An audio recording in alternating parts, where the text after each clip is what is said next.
أعوذ بالله من الشيطان الرجيم. بسم الله الرحمن الرحيم. الحمد لله رب العالمين، والصلاة والسلام على أشرف المرسلين سيدنا محمد وعلى آله وصحبه البر الميامين وعلى من تبعهم بإحسان إلى يوم الدين. ما بعد.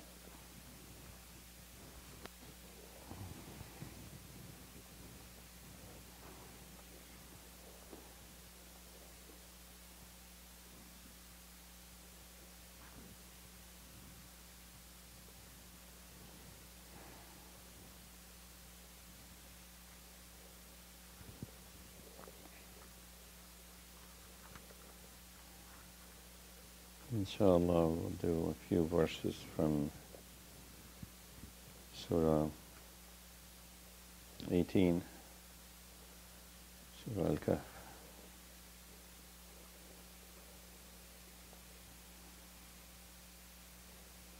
About Dhul-Qarnain, the man with the two horns.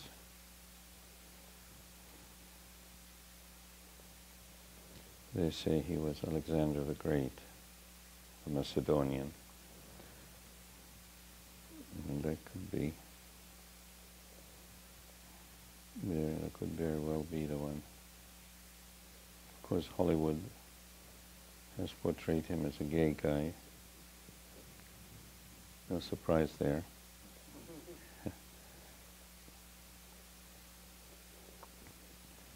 But I found a book of history of the area where Dhul-Qarnain went and built a barrier against Gog and Magog. And in that history, it's Armenian history, the area just south of the Caucasus Mountains. You know how they say Caucasian? From the Caucasus Mountains. I don't know why they call us all Caucasians. I'm not Caucasian. I don't think most of the people out in the United States are Caucasian. Caucasians are those from the Caucasus Mountains. And those who were living behind the Caucasus Mountains, they were Gog and Magog. They were the Khazars. The Khazars, and they are the source of most of the Israelis come from there.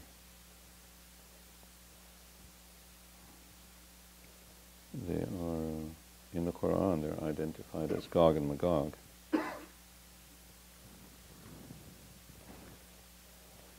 I'm not going to do too much grammar today because it might just drive you nuts.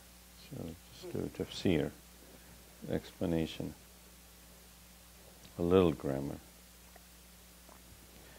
Verse 83 of Surah the Cave is the start of the story of Dhul-Qarnain, or Dhul-Qarnain.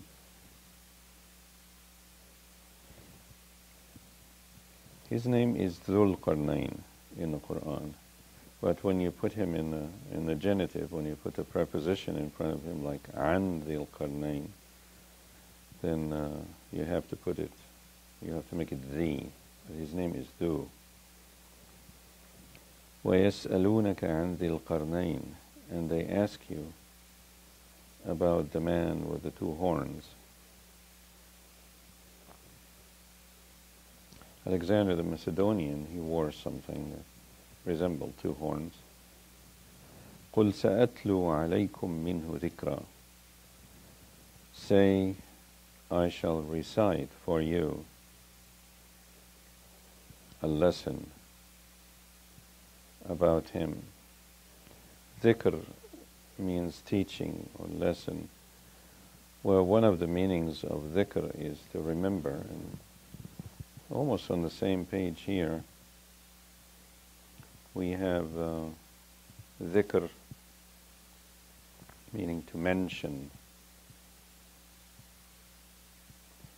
In verse 63, وَمَا أَنْسَانِيهُ إِلَّا الشَّيْطَانُ أَنْ أَذْكُرَهُ. And it was only Satan who caused me to forget to mention him, to mention it, the fish. So dhikr is the opposite of, some people say it's the opposite of forget, because here he's talking about, but actually in the verse here it says that Satan made him forget to mention him. So it's not to remember. Al-dhikr is the Qur'an, and it's called al-dhikr because it's a textbook, it's a teaching book.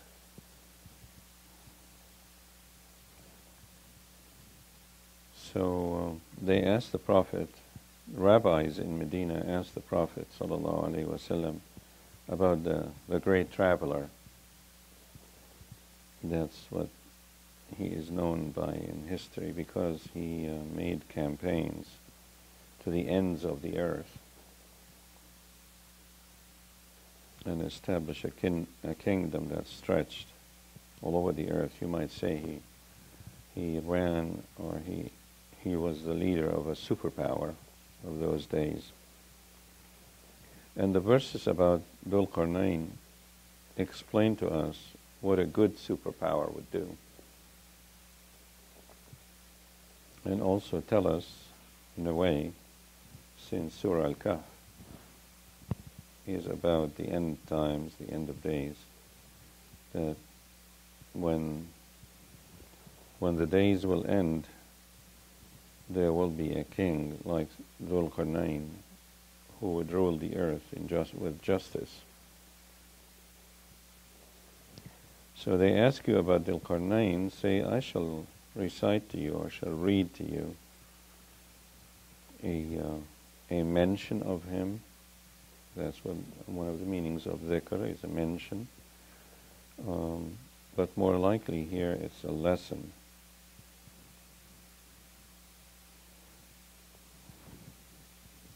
إِنَّا مَكَّنَّا لَهُ فِي الْأَرْضِ وَآتَيْنَاهُ مِنْ كُلِّ شَيْءٍ سَبَبًا. We gave him strength on earth. We gave him power on earth. And we gave him for everything a means to do it. So he had all the technology he wanted. Allah gave him scientific and technological insights that he could do whatever he wanted. A sabab has different meanings. In the abstract, a sabab is something that connects two things. In modern Arabic, sabab means cause. But here we have two meanings in these verses for sabab. We gave him for everything, or from everything. A sabab means we gave him a means to do anything he wanted to do. The scientific and the technological means. They say about Alexander the Macedonian that he was a great engineer. He did the most amazing things in his campaigns. Built special bridges, transported troops, and with gadgets, with devices that nobody has seen before. So he was a scientist and an engineer. But as a leader of the world, as we shall see, that he went to the ends of the earth, you might say that this represents his ability, his technological know-how and his scientific know-how that was all-encompassing. A sabab for everything, a means for everything. Allah gave him a means for everything. And when Allah says we made him strong on earth, or we gave him power, or makkanna, makin makana has to do with strength that nobody can shake. It can be military power. It can be being in a position of strength that nobody can hurt you. He was strong and powerful on earth, in the whole earth. The word ard can mean a land or a territory. But as we shall see, he went to the place where the sun sets, and he went to the place where the sun rises. So the whole earth. Allah gave him power in the whole earth. He was a superpower. He ran a superpower. And he had all kinds of technological and scientific know-how. He was able to do whatever he wanted to do. فَأَتْبَعَ سَبَبًا. So he followed sabab. Now here, sabab means a path. He followed a path. Sabab in the Qur'an has another meaning, and it's just a path, like the road connecting, the road leading somewhere is called a sabab. Asbab as-samawati wal-ard, the path or the roads of the skies and the earth. So he followed a path. And obviously he followed a path of travel to the west. Because then it says, until he reached حتى إذا بلغ مغرب الشمس. Maghrib is a form from gharaba, which is for the sun to set. And Maghrib is the place of ghurub, of setting. So he reached the place where the sun sets, meaning he reached the farthest end of the Western world that he could reach.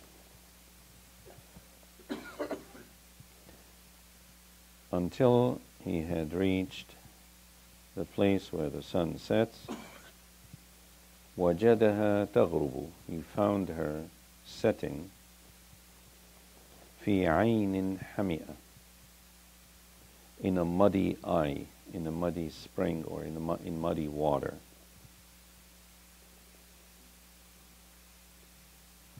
Now, what is that muddy water? My understanding is that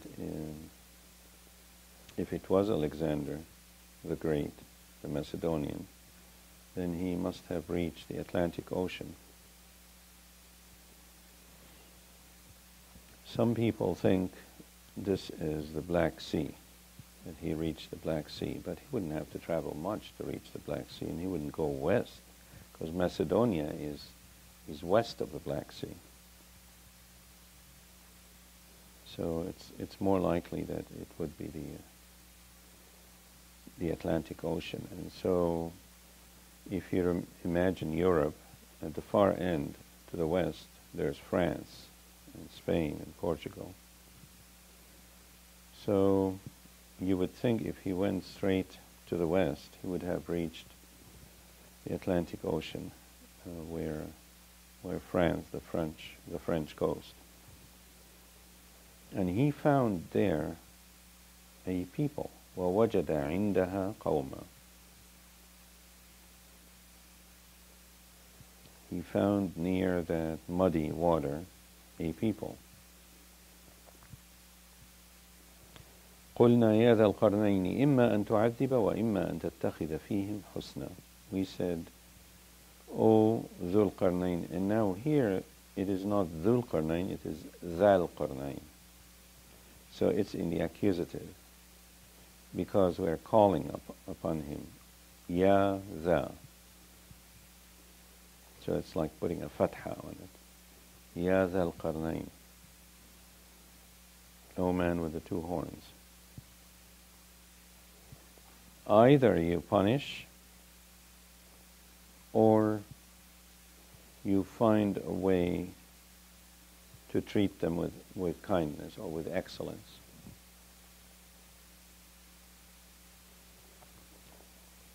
And so Allah did not mean that he should do all of that or either of that with all of them. And so Dhul-Qarnain said, see, Allah was talking to him. Umar radiallahu anh said that he was an angel. But if he was Alexander the Great, he was just a man, and Allah was communicating with him. So, was he a prophet? It's not said in the Qur'an whether he was a prophet or not. Allah told him to do things. Allah gave him power and so on. Maybe he was an angel in the form of a man. Umar radiallahu anh must have a reason for saying he was an angel. Because someone called himself or called his child Dul-Qarnain, and he said, don't call people by the names of angels. Either you punish or you do good with them. He said, قال أما من ظلم فسوف نعذبه ثم يرد إلى ربه فيعذبه عذابا نكرا. As to the one who did wrong, who did injustice, and this injustice must be horrendous. Injustice can go all the way to murder, repeated murder, and oppression, and whatever. So he said, as to those who did injustice, we shall punish them, and then he will be returned to his Lord, and he, again, will punish him a horrible punishment. So what did those people do? Maybe he executed them, because he says, after we punish him, he will be returned to his Lord. So that suggests that he executed those people, those wrongdoers. So they must have been really horrible in their crimes. And he expected that God will put them in hell, will punish them in a severe punishment. Nukra, the stem for adab. Adab in modern Arabic means torture or torment. But in the Qur'an, adab means punishment. Simply punishment. There's another meaning for azaba, and that is sweet water. When it refers to water, it's sweet as opposed to salty. Now these different meanings have to do with the letters a, za, ba. And the letters give abstract concepts, abstract meanings, and they put them together. So there is no relationship on the surface between punishment and sweet water. These are two completely different structures and interpretations derived from the letters a, za, ba. They're not relatives in any way. Just like with sikeen, which means knife, and sakana, which means to be calm or peaceful, or tranquility, or to reside.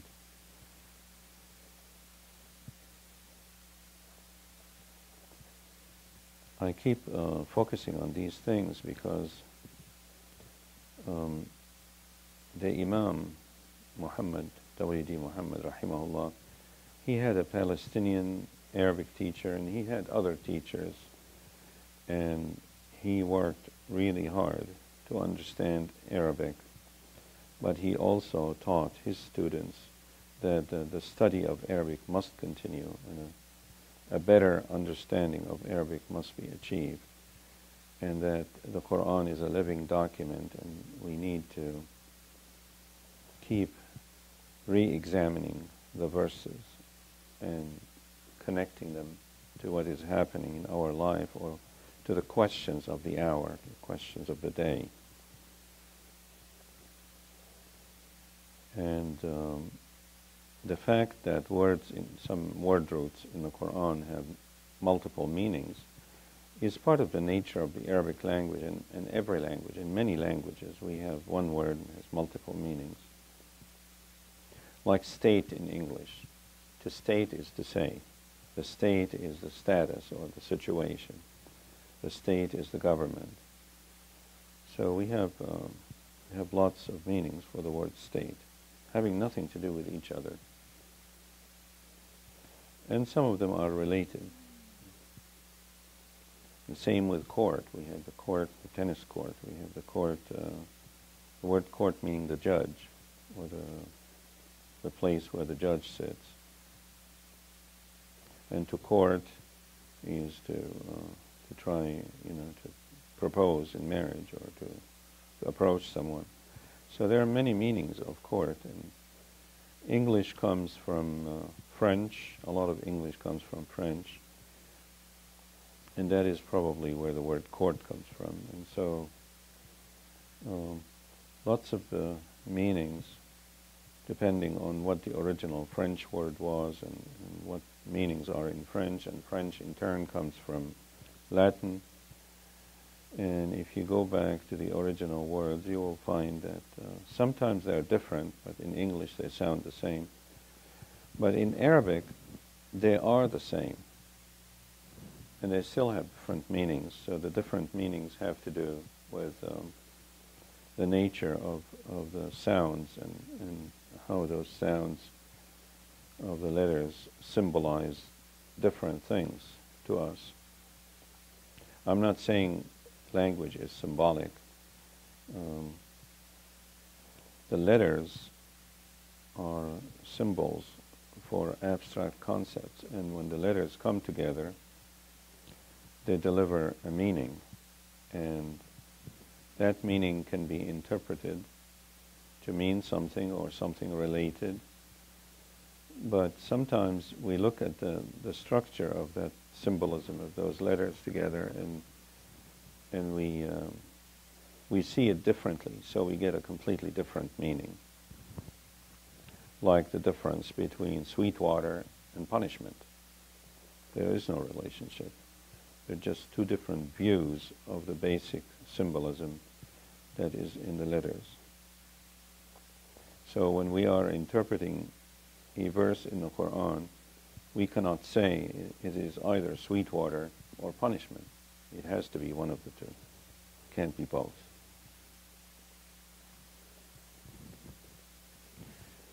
وَأَمَّا مَنْ آمَنَ وَعَمِلَ صَالِحًا فَلَهُ جَزَاءً الْحُسْنَى. As to the one who believes and does good deeds, he shall have a reward in the hereafter, which is the most excellent. And I say it's the hereafter because the rest of the verse tells us what he will do, what Dhul-Qarnain will do with him.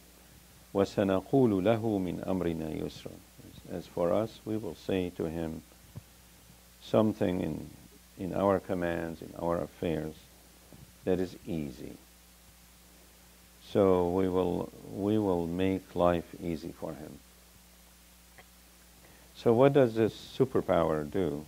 Dhul-Qarnain, the powerful, what does he do when Allah gives him power and he comes to a foreign land? What is his foreign policy? He punishes the unjust and he makes life easy for the just. What did the superpowers of the 20th century and the 21st century do? They punished the just and they made life horrible they made life easy and they supported the unjust. What modern day superpowers do is completely opposite to what this man of God has been doing.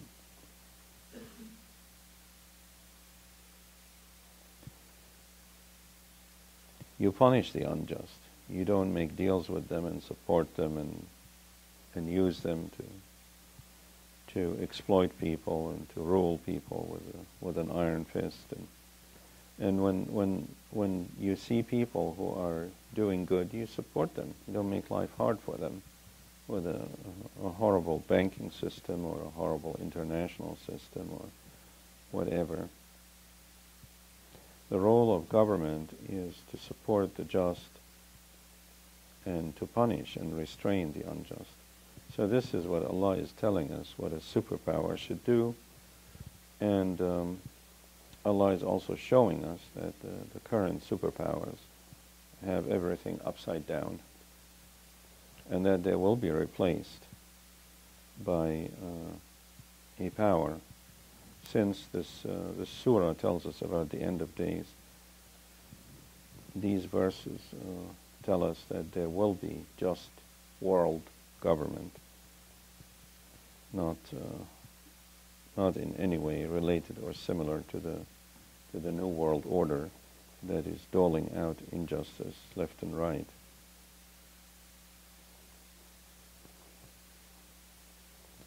وَأَمَّا مَنْ آمَنَ وَعَمِلَ صَالِحًا فَلَهُ جَزَاءً الْحُسْنَى وَسَنَقُولُ لَهُ مِنْ أَمْرِنَا يُسْرًا. Those of faith are not persecuted. They are supported.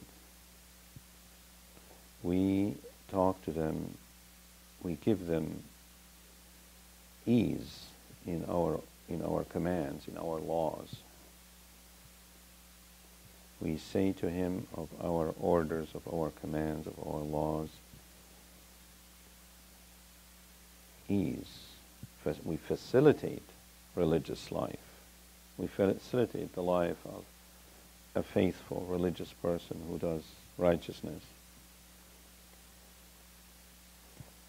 And obviously this doesn't mean just supporting anybody who is religious. He has to be the kind of religious person who actually practices what he believes.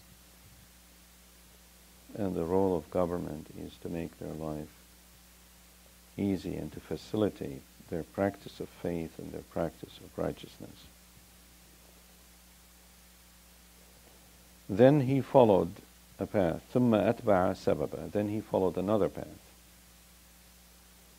This time he reached the place where the sun rises. حَتَّى إِذَا بَلَغَ مَطْلِعَ الشَّمْسِ.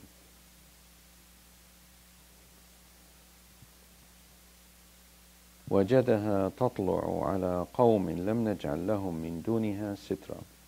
He found her rising upon a people for whom we gave no cover from the sun. So that would be a land that doesn't have too many trees. Something like a prairie or plains that are not covered by forests.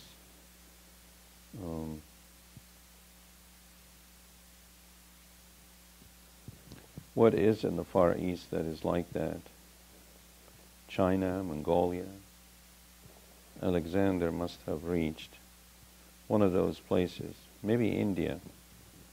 So India is more like it because India is hot and there are not trees everywhere to cover people from the sun.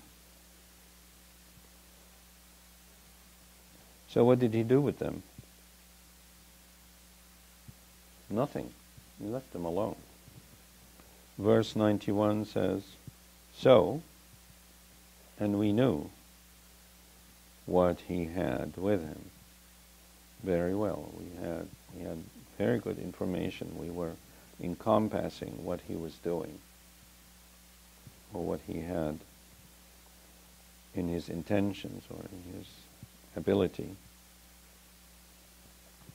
or in his mind. He left them alone. He did not go and say, oh, these are primitive people, I want to teach them civilization. And what did the Western people do when they came to the United States? They wiped out the Indians. They didn't leave them alone. So this behavior of superpower Dhul-Qarnain is completely opposite to modern day superpowers. like Britain, and what Britain did with the Indians, and what is being done to indigenous people all over the world. He found indigenous people that probably were not even, dressed in a proper way, which is what we might understand from the hint that the sun, that Allah did not give them much cover from the sun. So maybe they were running around half naked. So what? He left them alone. He did not upset and destroy their way of life. He did not change their way of life.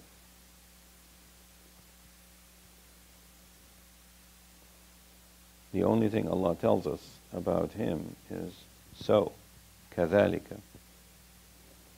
So he did. So he did what? He left them alone.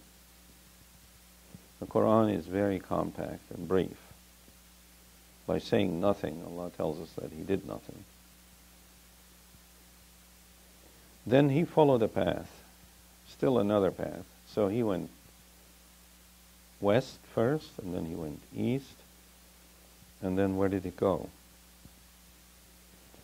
You can think that he might have gone south, but there's nothing in the south. We're talking about the earth. This is a man who traveled the earth. Going south, there are no two mountains like two barriers. But north there is, the Caucasus Mountains. So then he followed another path until he reached the place between the two barriers. These are the two sides of the Caucasus mountain range that stand like a barrier between two seas, the Black Sea and the Caspian Sea. They really block the earth there like two barriers. And between them there is just a little crack. That crack is nowadays called the Georgia Military Highway.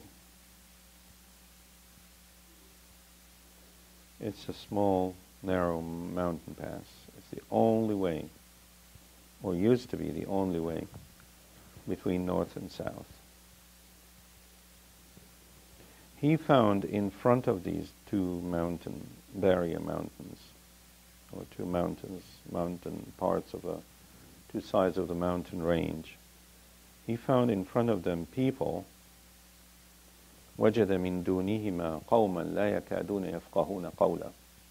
He found a people who barely could understand what was said, meaning they didn't understand him. They spoke a different language. Their language was not related to European languages. These are the Armenians and the Georgians who live just south of the Caucasus Mountains. Their language is a rare language that is not related to the European languages, like the language of Alexander the Great, which was Macedonian, related to Greek. But anyway, they figured out how to communicate, and they said to him, قَالُوا يَا Dhul-Qarnain. They said, got a translator. They said, "O Dhul-Qarnain, O Dhul-Qarnain, Ya'juj wa Ma'juj, Gog and Magog, are destroyers on earth. They're hoodlums. They're gangsters. They come and kill and rape and steal and everything. They destroy everything they come to, and they keep attacking us. يَأْجُوجَ وَمَأْجُوجَ مُفْسِدُونَ فِي الْأَرْضِ إِنَّ يَأْجُوجَ وَمَأْجُوجَ مُفْسِدُونَ فِي الْأَرْضِ فَهَلْ نَجْعَلُ لَكَ خَرْجًا عَلَىٰ أَن تَجْعَلَ بَيْنَنَا وَبَيْنَهُمْ سَدًّا. Shall we give you a tax, and you create a barrier between us and them? He said, قَالَ مَا مَكَّنِّي فِيهِ رَبِّي خَيْرٌ. What Allah has empowered me in is better. It's better than your money. I don't need your money. But help me with manpower. فَأَعِينُونِي بِقُوَّةٍ أَجْعَلْ بَيْنَكُمْ وَبَيْنَهُمْ رَدْمًا. if you give me manpower, if you give me your strength, help me with your strength, I shall convert. Now here's Ja'ala. Brother Rashan asked about Ja'ala. I shall convert that which is between you and between them into a radm, radma. Radm is a patch. So I shall patch the mountain range. And so the crack between the two mountain ranges will be patched, will be closed. And so it will become a complete barrier and they won't be able to come over and attack you. Before we see how he did that, let's remember that he had a superpower. He had technology that would allow him to do whatever he wanted. He had all the weapons he can think of. And he decided to block them instead of attack them and teach them a lesson and rid the world of them. So it wasn't Allah's will at that time for Gog and Magog to be destroyed. They were kept behind the barrier. And as we shall see, Allah warned us that when the time comes, they will be unleashed against the world. And they were unleashed against the world when the time came. So some people might say, well, that means they are undefeatable, because he, even with all his power, couldn't defeat them. We know that Allah has power over everything, and if Allah has given power to Dhul-Qarnain on earth, obviously it was not lack of power that would prevent him, but it was Allah's will to leave them until they are destroyed later by Allah. There is a hadith that says about Gog and Magog, about Ya'juj and Ma'juj, that only Allah can fight them and can destroy them. Either way, whether Dul-Qarnain was unable to fight them or whether Dul-Qarnain was ordered by Allah to just block them away for a while, he did block them away. He said, "Atuni zubar al-hadid." Give me pieces of iron ore. حتى إذا ساوى بين الصدفين, until he has leveled and filled up what is between the two sides of the two mountain sides. Sadaf is like a shell, a seashell, and that crack between the two mountains looks like a giant seashell. So Allah gives us, and if you look at the area, you will see it looks like a giant seashell. So Allah is showing us more where that is. It is that crack in the Caucasus Mountains. So he filled it up with iron ore, and then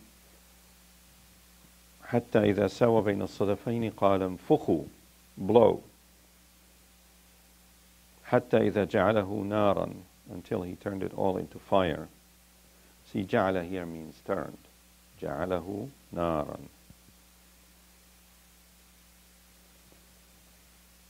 قال آتوني أفرغ عليه قطرة. He said, bring me molten copper to pour over it. So that was molten iron, and on top of it he poured molten copper. There was a bronze shell or a bronze crust that made it all strong and unclimbable. فَمَا اسْطَاعُوا أَن يَظْهَرُوهُ وَمَا اسْتَطَاعُوا لَهُ نَقْبًا. They could not climb over it, and they could not penetrate it. قال هذا رحمة من ربي. He said, this is mercy from my Lord. فإذا جاء وعد ربي جعله دكاء.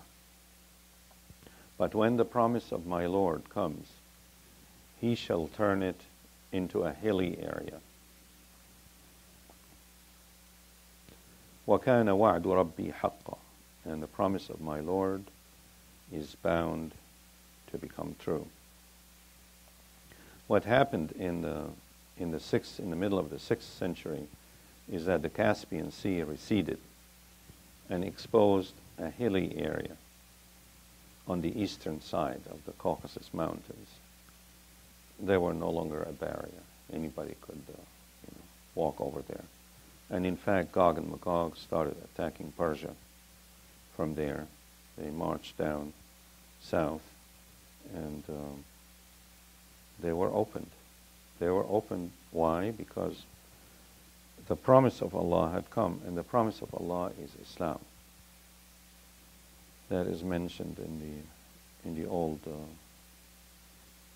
Testament, in the Torah, that Allah, the big promise, the teachers of the Bible know that the big promise refers to that prophet who is like unto Moses, refers to Muhammad. So even as the Prophet Muhammad ﷺ was being born, Gog and Magog were unleashed by the recession, by the receding of the Caspian Sea. And the Prophet ﷺ saw a dream, and he told the Arabs, "Woe to the Arabs from an evil that has come close, that has approached." Gog and Magog have been opened, that much. And he made a number 90. It's like 90 miles or 90 something. And in fact, the Gog and Magog came from the Caucasus and they started attacking the Arabs. And the Caliph Umar radiallahu anhu, he sent a campaign into the Caucasus Mountains that sacked some of their towns, but they turned around and they became Muslims, all of them, and they became Jewish, sorry. Their king decided that Gog and Magog shall become Jewish. They're called Khazars. They call themselves the Khazars, and that's the name of that area. And so they became Jewish, and they are the ones who are now the majority of the Jews in Israel. They are the European Jews. They descended upon Europe and spread in Europe. So Gog and Magog are the European Israelis, European Jews. And they are, as we see, behind a lot of power on earth. We could say they are running the superpower. They were facing Dhul-Qarnain, and he blocked them, and Allah said they will be unleashed when the last day approaches. وَتَرَكْنَا بَعْضَهُمْ يَوْمَئِذٍ يَمُوجُ فِي بَعْضٍ وَنُفِخَ فِي الصُّورِ فَجَمَعْنَاهُمْ جَمْعًا. And in that age, on that day, we let some of them go like waves into each other. People are going into waves, like waves into each other. This is what happened on earth. And Gog and Magog, the Khazars, also spread into different nations and religions. They infiltrated the Ottoman Empire and brought it down. They infiltrated every nation on earth. You will find them everywhere. And so one wave after the other, Gog and Magog have descended upon the earth. There's only one other place that Gog and Magog are mentioned, and that is in Surah Al-Anbiya, Surah 21.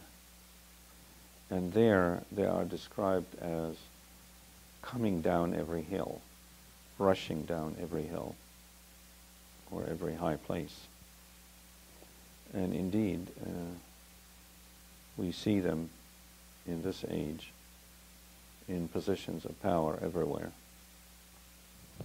And then in the same verse, we have the blowing into the horn, the blowing into the trumpet of doomsday to gather all of humanity. So these are all events that happen close to the end of days. stop right here. Alhamdulillahi Rabbil Alameen, wa salatu wa salam ala ashrafil mursaleen. Al-Fatiha. Bismillahir Rahmanir Rahim. Alhamdulillahi Rabbil Alameen, Ar-Rahmanir Rahim. Maliki Yawmiddin. Iyyaka na'budu wa iyyaka nasta'een. Ihdina as-siratal mustaqim. Siratal ladhina an'amta alayhim. غير